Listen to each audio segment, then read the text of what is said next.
Assalamualaikum warahmatullahi wabarakatuh. Waalaikumsalam warahmatullahi Iya, wabarakatuh. Bapak mohon izin Nah, mengganggu waktunya sebentar. Ini terkait, tugas CGP saya untuk mhm, modul 3.1, mhm, di mana materinya itu, saya harus mewawancarai kepala sekolah sebagai pengambil keputusan di sekolah, pengambil mhm, kebijakan dalam keputusan di sekolah. mhm, Tugas ini nanti akan saya analisis, mhm, bagaimana langkah-langkah yang dilakukan kepala sekolah dalam pengambilan keputusan selama mhm, ini. mhm. Seperti itu, Pak. Ya, Baik Pak, langsung aja ya Pak, ya masuk boleh. ke pertanyaan pertama. Mhm, Selama ini mhm, untuk permasalahan yang di sekolah ini, mhm. bagaimana cara Bapak mengidentifikasi kasus-kasus yang terjadi di sekolah Pak? Eee, Sebenarnya kalau mengidentifikasi secara khusus sih, tidak ya, tapi saya hanya, melihat dari beberapa kejadian atau peristiwa, kemudian saya, ambil sebuah kesimpulan, ambil sebuah pelajaran gitu. Tapi kalau mengidentifikasi secara khusus kasus per kasus mungkin belum apa, saya lakukan dalam kasus-kasus tersebut gitu ya. Jadi berdasarkan kejadian yang sudah ada gitu atau permasalahan yang ada baru kemudian saya ambil sebuah kesimpulan untuk nanti saya ambil keputusan yang terbaik gitu. Baik. Nah, pada saat mengidentifikasi kasus Pak, Hmm. apakah ada kasus-kasus yang merupakan dilema etika atau bujukan moral? Ya kalau secara khusus memang ada beberapa, tapi secara umum ya banyaklah permasalahan-permasalahan di sekolah. Ada beberapa kasus yang itu kemudian terkait dengan rujukan moral atau dilema etika. Iya. Nah, itu pasti adalah di sebuah sekolah kan gitu ya. Betul ya Pak ya. Hmm. Nah, misal Pak, ada, pada saat mengambil keputusan itu harus bentrok dengan bujukan atau dilema etika dengan bujukan moral. Misalnya Hmm. ada keputusan di mana harus ngambil atau mempertimbangkan satu sisi, Hmm. tapi harus mengorbankan sisi yang lain gitu Hmm. misalnya Pak. Nah, bagaimana cara Bapak untuk mengambil keputusannya? Hmm. Apa yang diambil? Apakah kepentingan A yang diambil atau yang B? Hmm. Nah, seperti apa Pak? Biasanya kalau saya gini, jadi saya lebih mengutamakan untuk musyawarah. Jadi ketika ada kasus-kasus tertentu ataupun juga kasus yang lain, biasanya saya panggil semua pihak yang berkepentingan, saya ajak mereka bermusyawarah, kemudian eh, apa, kita minta dibeberkan fakta-fakta yang ada, yang terjadi, kemudian baru kita ambil sesuai dengan kesepakatan bersama hasil musyawarah. Tentunya juga nanti pada akhirnya saya akan memutuskan sesuai dengan yang terbaik dari hasil musyawarah itu. Jadi Ya. kalau melihat prosesnya, saya lebih pendekatan kepada untuk diselesaikan secara bersama-sama secara musyawarah. Baik. Jadi prosedur yang dilakukannya Hmm. musyawarah ya Pak Ya ya, musyawarah memanggil nah, pihak-pihak yang yang berkepentingan baru betul diputuskan. Baik. ya. Nah, kira-kira Pak, tantangan apa yang selama ini ada dalam pengambilan keputusan yang berhubungan dengan dilema etika atau bujukan moral, Pak? Paling gini, kalau saya sendiri kan pertama eh, sebagai kepala sekolah yang baru juga di SMA 19 Bandung, kemudian saya dari Bekasi gitu ya. Paling tantangan saya terkait dengan budaya gitu ya. Budaya yang ada di Kota Bandung yang mungkin berbeda dengan yang ada di Bekasi itu satu tantangan. Kemudian juga kadang tantangannya ini ketika melihat bahwa apa secara ini boleh dibilang kan saya masih junior kan gitu ya. Nah, tantangan itu ketika kemudian berhadapan dengan yang senior yang Nah, ya itu ya. yang itu kadang muncullah bagaimana kemudian itu menjadi bahan pertimbangan juga gitu. Oke, baik Pak. Untuk pertanyaan selanjutnya, misalkan pada saat mengambil keputusan Pak Hmm. atau Bapak pada saat dihadapkan suatu masalah, Hmm. apakah permasalahan itu langsung diselesaikan saat itu juga, di Hmm. tempat itu juga, ataukah ada jadwal khusus yang disiapkan untuk atau sebelum Bapak mengambil keputusan itu ada nanti aja jadwalnya misalnya ditentukan pada saat-saat tertentu atau bagaimana Pak? Kalau saya melihat kasusnya ada beberapa kasus yang memang harus diselesaikan di tempat pada saat itu juga, ya berarti memang harus diselesaikan. Ada yang memang kemudian harus diselesaikan setelah nanti kita mendengar dari berbagai macam pihak, pertimbangan yang lain. kadang juga harus kemudian mungkin meminta pertimbangan orang yang berkompeten. Nah, tapi kalau terjadwal nanti enggak, jadi sesuai dengan kasusnya saja. Jadi bagaimana kasus itu harus segera diselesaikan misalnya, dan dilihat juga dari apa yang mungkin tingkat permasalahannya. Jadi ada tahapan. Kalau memang langsung bisa diselesaikan ya berarti kita selesaikan di tempat. Kalau tidak tadi bisa jadi dipanggil dulu bukti-buktinya. Mungkin saya tanya juga ke ahlinya, dan juga kadang tanya kepada pihak yang lebih berwenang dalam hal itu. Nah, itu baru kemudian kita ambil sebuah keputusan. Baik, Jadi Pak. tergantung permasalahan yang dihadapi. Baik, Tapi yang jelas tidak harus terjadwal ada masalah tidak. Jadi kita tidak menjadwalkan permasalahan itu, tapi ketika ada masalah yang kita upayakan untuk istilahnya kita selesaikan lah gitu. Iya. Jadi tidak ada jadwal khusus ya Pak ya. Ya. Dan untuk bentuk atau prosedurnya pun sama tadi, melalui jalan musyawarah dulu sebelum diambil keputusan oleh Bapak. Nah, baik Pak. Pertanyaan berikutnya, kira-kira faktor apa yang selama ini bisa membantu Bapak dalam mengambil keputusan, Pak? Yang pertama tentunya lingkungan kerja. Lingkungan kerja yang ada itu sangat membantu untuk saya mengambil keputusan. Kemudian juga para wakasek itu juga sangat membantu ketika saya harus mengambil keputusan-keputusan yang strategis tentang sekolah. Kemudian juga komite sekolah itu juga membantu. Ada beberapa keputusan memang harus diambil oleh komite sekolah. Kadang orang tua juga, kemudian pengawas. Nah, itu juga pihak-pihak yang banyak membantu di dalam membuat keputusan. Jadi lebih kepada kebersamaan dan kolaboratif. Jadi mungkin kalau boleh dibilang semacam kolektif kolegial. Jadi keputusan itu diambil secara bersama-sama, itu yang saya upayakan di sekolah ini. Baik, jadi banyak ya Pak ya, banyak pihak yang dilibatkan dalam pengambilan keputusan dan semua bisa dianggap membantu dan mempermudah dalam pengambilan keputusan. Baik Pak, pertanyaan berikutnya ini, pembelajaran yang dari pembelajaran apa yang kira-kira bisa Bapak ambil dari pengalaman selama ini dalam mengambil keputusan yang berhubungan dengan dilema etika atau bujukan moral? Yang pertama tadi yang saya sampaikan, pelajaran yang paling pertama bagi saya itu bahwa segala permasalahan keputusan itu akan lebih baik hasilnya ketika diselesaikan dengan musyawarah, dengan kebersamaan. Yang kedua, bagaimana juga kemudian kita bisa mengambil hikmah dari setiap keputusan yang kita buat itu, memang berdasarkan pertimbangan-pertimbangan yang matang sesuai dengan fakta-fakta yang ada gitu, sehingga keputusan kita ambil itu insya Allah lebih, boleh dibilang lebih berkeadilan dan lebih dapat dipertanggungjawabkan. Baik Pak, terima kasih Bapak atas jawaban-jawabannya. Jadi secara keseluruhan kalau disimpulkan ternyata musyawarah itu sangat diperlukan ya Pak ya, dalam pengambilan keputusan. Dan diusahakan keputusan yang diambil walaupun tidak bisa memuaskan semua pihak, tapi bisa diambil dengan adil dan bijaksana. Mungkin seperti itu ya Pak ya. Baik Bapak, terima kasih atas waktunya. Ini adalah beberapa pertanyaan yang saya ajukan untuk Bapak. Terima kasih. Mohon maaf jika ada salah. Terima kasih banyak. Wassalamualaikum warahmatullahi wabarakatuh. Assalamualaikum warahmatullahi wabarakatuh.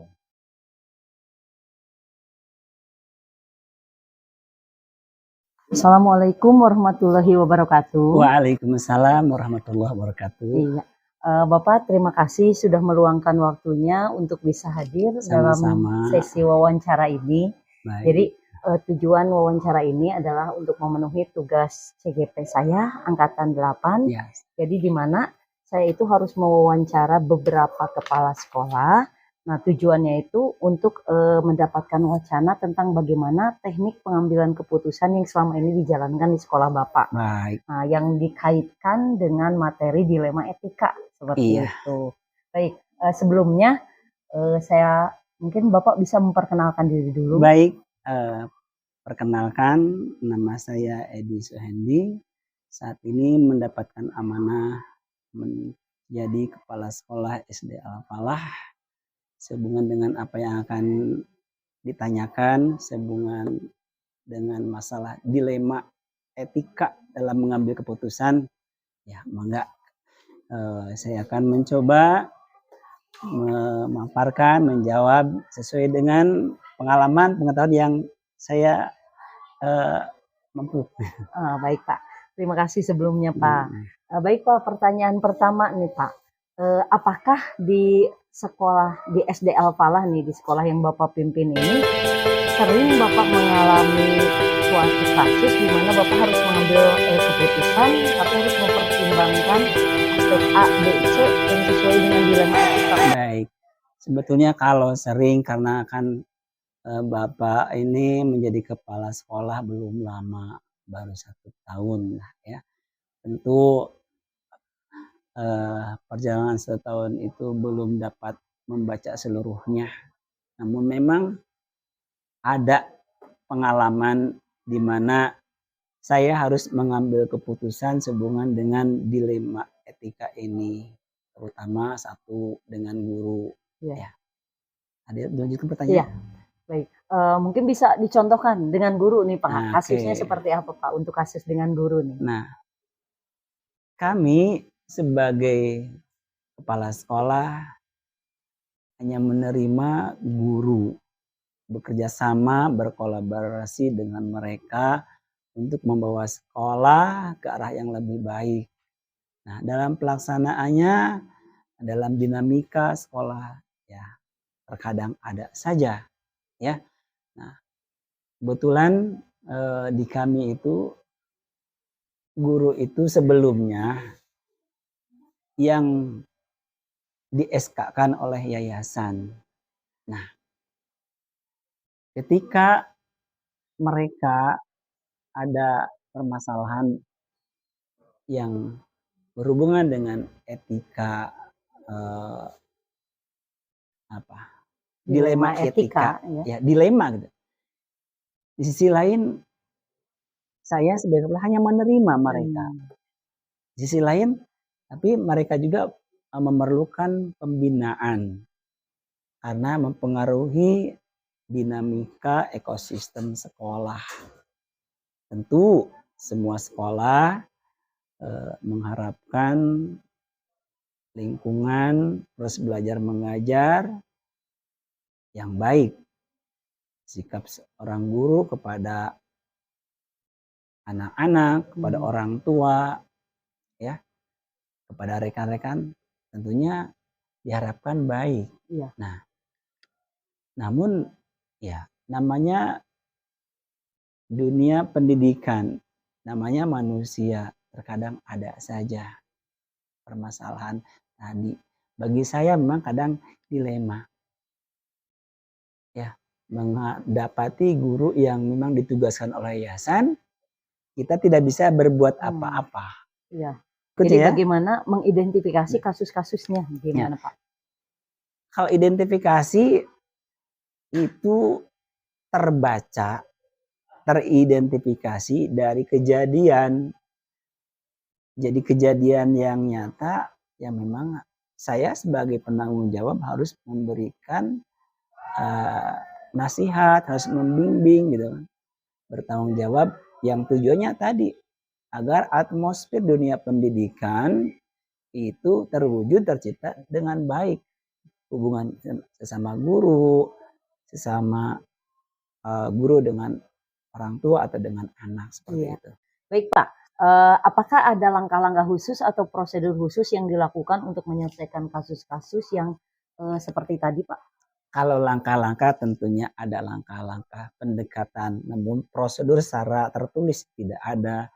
Jadi saya melakukan pendekatan secara emosional, memanggil guru tersebut agar mereka menyadari akan kesalahannya dengan pendekatan norma-norma atau mempertimbangkan dampak yang akan timbul ketika hal itu berlanjut atau sikapnya, ya. Jadi bagaimanapun guru yang di bawah saya ketika ada hal yang tidak baik, maka saya bertanggung jawab untuk menegurnya.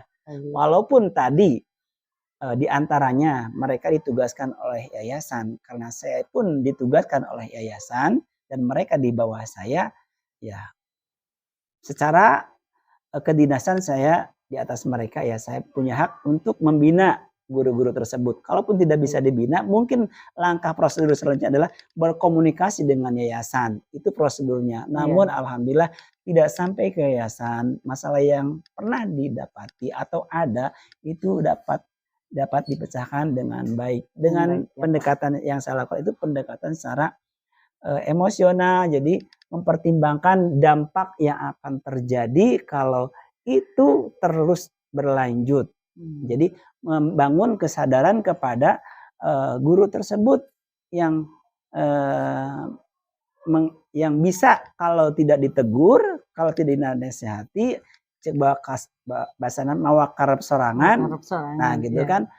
Nah, dampaknya, jadi saya memberikan pemahaman kalau teman-teman tidak mau diingatkan, tidak bisa menerima ini, coba apa yang akan terjadi dampaknya yang akan menimpa sekolah kita. Betul ya Pak. Ya, jadi itu.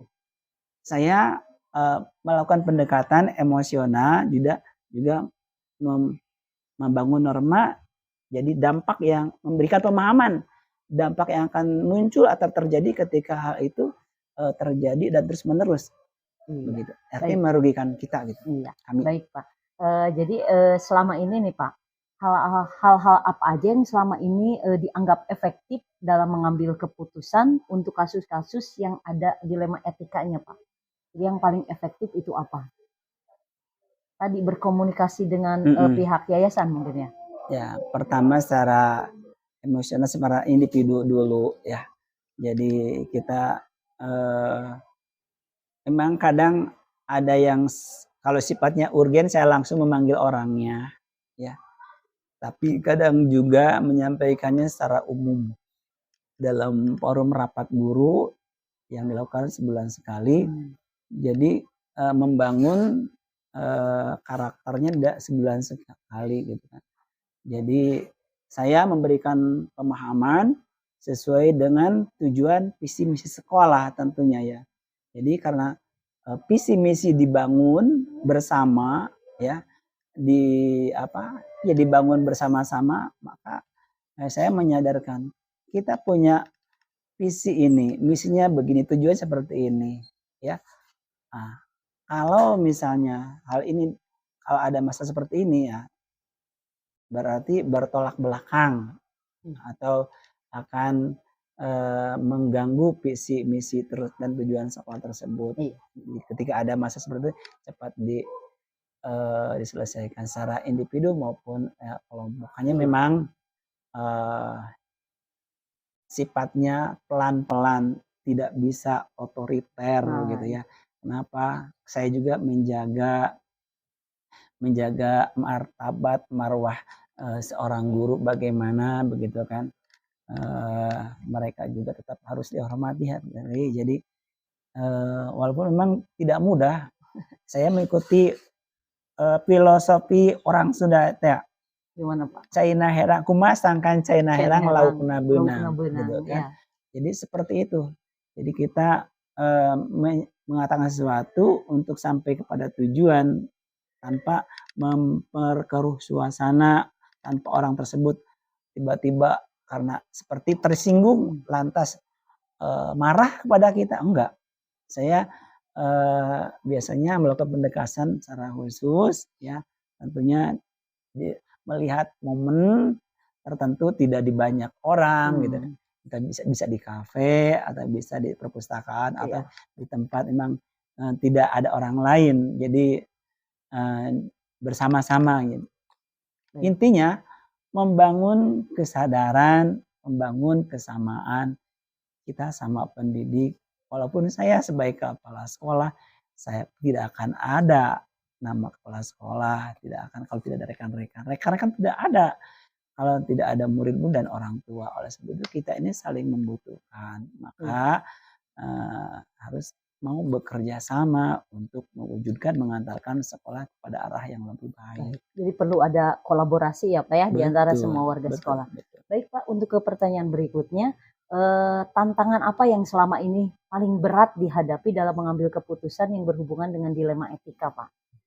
Memang tantangannya itu, dilemanya sisi lain secara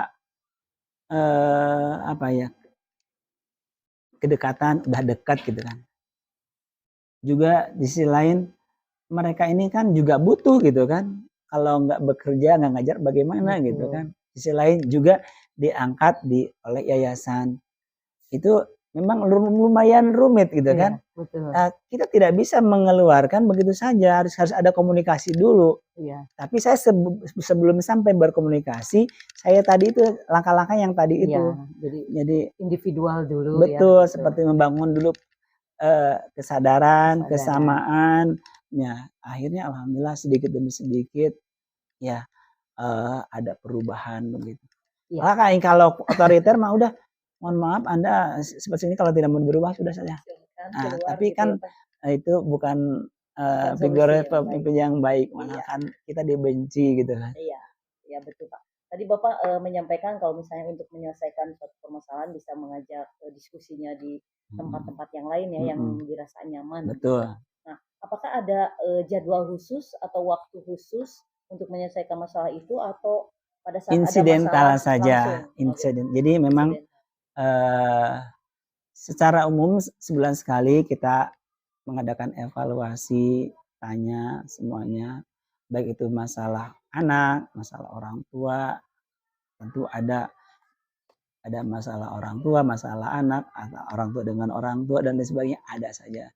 Hanya ya pandai-pandainya kita mengambil kebijakan itu tadi agar kita mengambil keputusan itu tidak sampai ada orang yang sakit hati, tetapi mereka legowo, intinya sadar. Bagaimana membangun kesadaran itu yang jadi ketika mereka pun kita ambil kebijakan, secara emosional tidak menerima, tetapi dengan melihat permasalahan gini-gini, paham, oh ya dampaknya, ya akhirnya mereka menyadari seperti itu. Ya, jadi kesadaran untuk gurunya sendiri. Nah, seperti itu ya, Pak. bisa guru, bisa orang tua. Bisa guru dan orang tua. Iya. Nah, baik Pak. Ada tidak Pak seseorang yang sangat membantu Bapak dalam pengambilan keputusan, atau faktor-faktor apa yang bisa membantu peran Bapak dalam pengambilan keputusan yang berhubungan dengan dilema etika, Pak? Ya, tentunya kita bertanya kepada yang lebih tahu, yang lebih berpengalaman, ya, termasuk juga bagian dari yayasan. Kebetulan saya dekat, jadi sering berkomunikasi, ya sering berkomunikasi, sering dengan demikian kita mendapat juga keterangan, mendapatkan juga apa ya gambaran, nah, seperti itu. Jadi lebih sering berkonsultasi dengan pihak yayasan ya Pak ya? Ya, karena berkomunikasi ada di bawah yayasan. Ya. Baik Pak, ini untuk pertanyaan terakhir nih Pak. Apa refleksi atau pembelajaran yang bisa Bapak petik dari pengalaman banyak mengambil keputusan yang berhubungan dengan dilema etika tadi Pak? Iya, sebetulnya banyak ya refleksinya atau hikmah ya di balik ini. Pertama, kita belajar berkomunikasi, belajar menata kata, ya, karena itu komunikasi yang tepat itu sangat penting.